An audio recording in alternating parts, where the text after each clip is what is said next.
Everybody, welcome back to the Samsung stage on the final day of E3. I'm your host Cam Robinson and I'm joined by two lovely gentlemen. We have Ryu, Michael. How you doing, guys? Hey. Welcome to the stage. Let's go for the handshake. Thank you. Why not? It's the right thing to do. Felt right. Okay, so guys, Yeah. you are going to show off Rise of Incarnates today. Right. Now, if you're at home right now, our viewers, they haven't heard of Rise of Incarnates. What is it? Give us a lowdown. Okay, I guess we'll ask the executive producer Ryu about this. So, Sure. What do you think? そうですね。まあバンダイナムコゲームズが、久々に送るブランニュー IP、ブランニューシステムの新しい、タイプのゲームです。で、まあ名前は Rise of Incarnates、リリースに関しては Steam でしかもフリートゥープレイで、やります。詳しい説明はじゃあマイケルの方から。So this is a brand new title that we're showing off at E3. It's a brand new IP as well called Rise of Incarnates. It's free to play. It's going to be on Steam.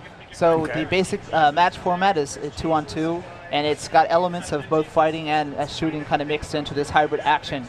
It's 4 players as well. 4 players. Yes. Okay. Cool. So it's 2-on-2, 3D fighting game, brawling around, that kind of idea. Right. Fantastic. Well, we've actually got some. You guys have brought some footage with us. Yes, we so did. let's throw it up on screen, and you guys can maybe talk over. Yeah, and that sounds good. And let us know what's going on. Give us a bit more detail. I want to know more about the action, more about the combat. In fact, I think we're starting with is this a trailer? Okay. So is this like this? So tell us the setting. Like, where does this fight take place? What's going on in the world?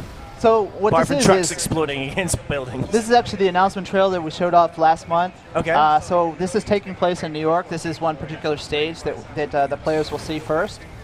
So as you can see, we have these people called incarnates, and they're these humans. For some reason, one day a special power is kind of awoken in them. And so the incarnate, they're able to call out this deity to fight alongside of them, either a god or demon. It depends on the character. So Okay. some people call them, summon them, and they'll fight alongside them. And some people actually transform Like into this that guy here. counterpart. He just Right. transformed. Yeah. And so they're actually set in real-world locations, this being New York, obviously. In the alpha, we actually had a alpha test that we allowed players to play last month, and New York was the first stage. So as you can see, you've got 2-on-2. He actually just summoned the character there, so he's fighting alongside him. Yep. It's called Ares, and he's actually, the deity will mirror what you're doing. So if you shoot, he shoots with you. If you fight, he fights with you. You can send him off for an attack, and then you can combo on him.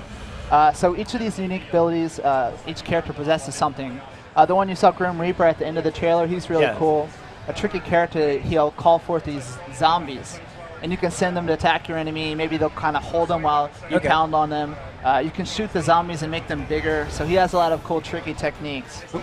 But the action itself is 2-on-2. Yeah. And the controls are very simple. So, you know, a lot of fighting games, people are maybe kind of skittish at first because they think they have to be able to pull off these very complex commands. But this isn't the case. So you have very simple controls, and they're standardized. So you learn one character, you can easily So you can like easily pick up another one and just Easily. get started. Right. Cool. So where the depth in gameplay actually comes about is you and your partner, how you fight together.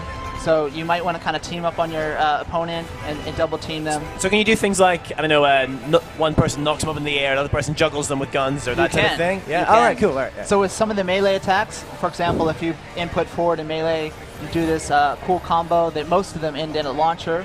And if your partner is close by and they're watching, they'll see this prompt on screen where they can either input a shoot button to do a shooting attack to finish the combo, or if they're close by, they can do a melee and they'll jump up in the air, grab their opponent, slam them into the ground.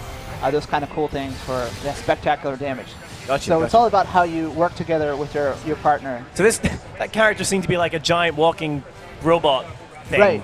So the trailer they're showing right now, this is what the new one we had for E3. Okay.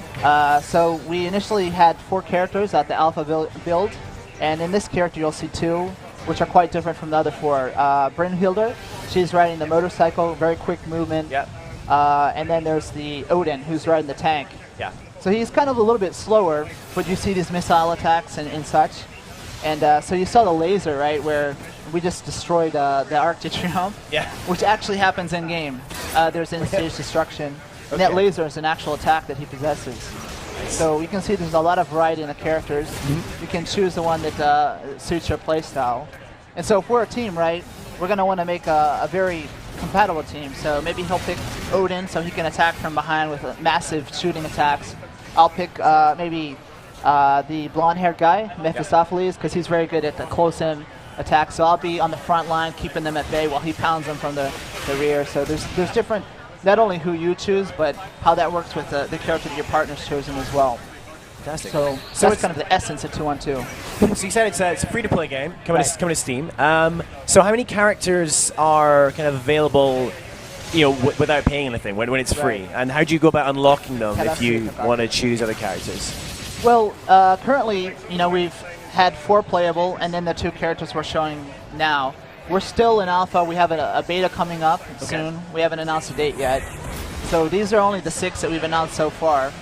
But we'll be updating the game. It's online, so updating with new content, be that stages, new customization items and such, and we'll gradually be releasing new characters as well.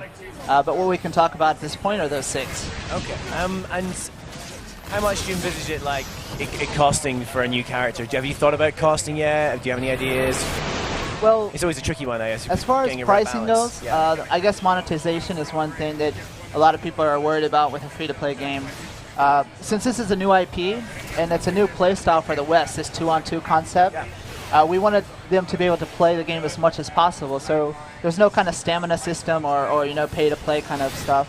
So people are going to be playing the game as much as they want. Where we monetize is the actual customization of the characters, so, so the look of them. So you have access to all the characters all the time? How you unlock the characters is something we're still discussing internally. But it's so not necessarily not sure. it's not going to be necessarily as simple as you pay money for this character, whereas the other one's free, or it could be that you pay for it. It could be that you unlock through gameplay. Okay, that's something we haven't really worked out yet. Yeah, but we'll have some more details on that later on. That sounds good. I mean, I guess. How does it work because obviously in fighting games, balance is super important, right? Right. And I guess it must become slightly more complicated because you got this co-op element, right? Because some pairs are going to be way more powerful than others. So how do you balance for pairing? Right.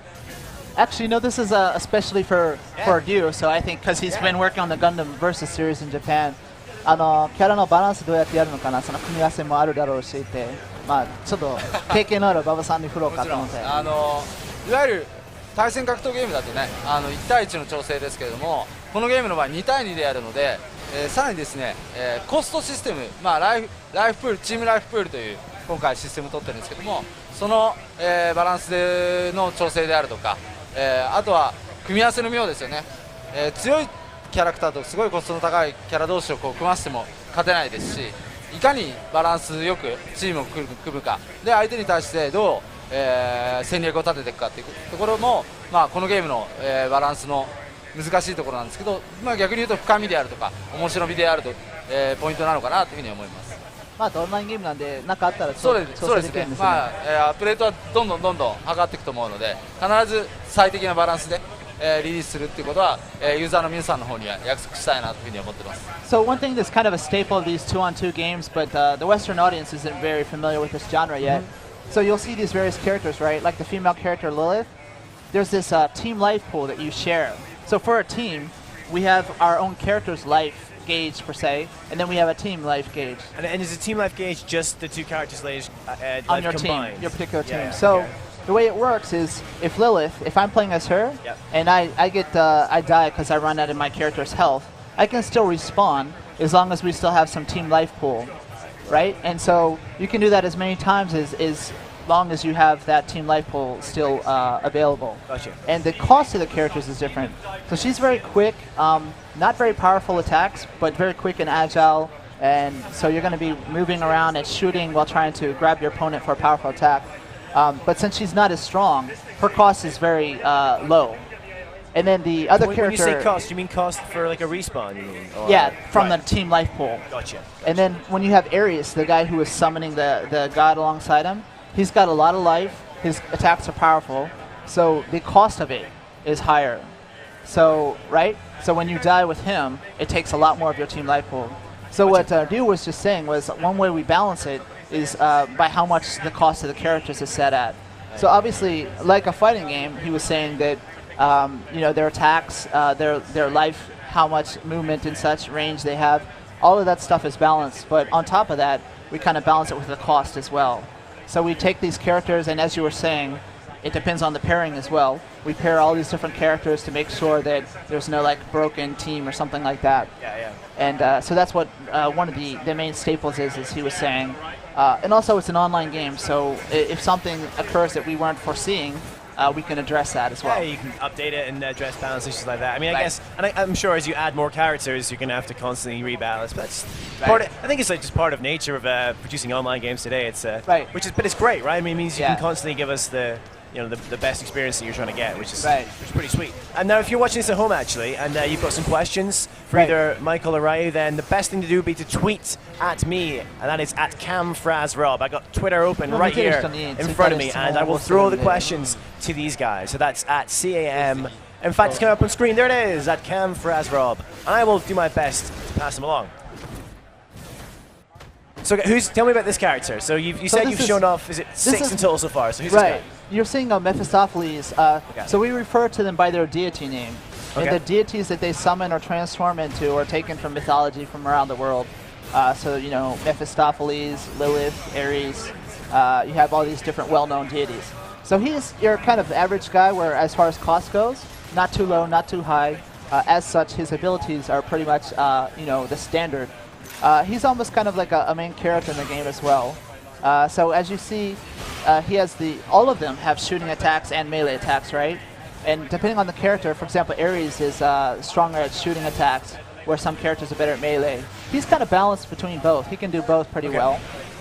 And as you see, he'll transform into the deity Mephistopheles. So he turns into this red and black demon. As you also saw in the trailer, it looks pretty cool, right? And so his melee attacks, he'll throw the person up in the air and he'll continue to do multiple attacks and then slam them into the ground. His shooting attacks are also enhanced when he's in his transformed state. But it's a limited amount of time that he can transform. And then you have to wait for the cooldown, so until he can use the ability again. Okay. But that also depends on the character. For example, Lilith, she can transform at any time as long as she's close to the opponent, and kind of a throw mechanic where she'll grab them, kind of a kiss of death per se, and then transform into her alternate incarnate. And she doesn't have a time gauge or anything. She can do that as often as you're able to grab your opponent. So it's really unique depending on the character. Cool. Well, I've just got one quick question from Twitter, and that is actually what platforms will Rise of Incarnates be coming out on? So you mentioned Steam and PC. Is there any plan to bring it to any consoles or anything like that? 馬場さん、今 Steam ということだったんだけど、他の、コンソールとかあるかという。そうですね、全く考えてなかったわけではないんですけども、やっぱり、今回フリートゥープレイのモデルということと、多くの皆さんにこのゲームとこの IP を、広く遊んでもらいたい、知ってもらいたいという意味も込めて、まずは、Steam でフリートゥープレイでワールドワイドで、時期もちょうどある時期だったんですよね。やりたいなというのと、ちょうど2014年というタイミングが、コンソールの転換期というところもあったので、まずは我々は Steam で成功させて、その後、展開を考えていきたいなと。ただ今はまだ考えていないです。